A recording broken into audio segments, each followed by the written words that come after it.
இந்த மாதிரி தீஞ்ச கடாயை நம்ம எப்படி திருப்பி மறுபடியும் இந்த மாதிரி யூஸ் பண்ணுற கடாயாக மாற்றலான்ற ஹேக் தான் இதில் பார்க்க போகிறோம். சரி, முதல்ல நம்ம ஹேக் அப்ளை பண்ணுறதுக்கு முன்னாடி கொஞ்சமாக லைட்டாக தேய்ச்சி பார்ப்போம் அப்படின்னு சொல்லிட்டு தேய்ச்சிக்கிட்டு இருந்தேன். என் பையன் வந்து நல்லா எட்டி பார்த்தான்.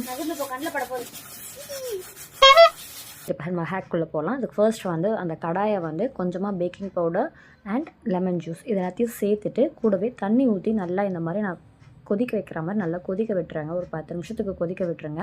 இப்போ உங்களால் எவ்வளோ எஃபர்ட் கொடுத்து தேய்க்க முடியுமோ அவ்வளோ எஃபர்ட் கொடுத்து தேய்ச்சி பாருங்கள். கூடவே வந்து நான் வந்து விம்ஜெல் வந்து யூஸ் பண்ணியிருந்தேன்.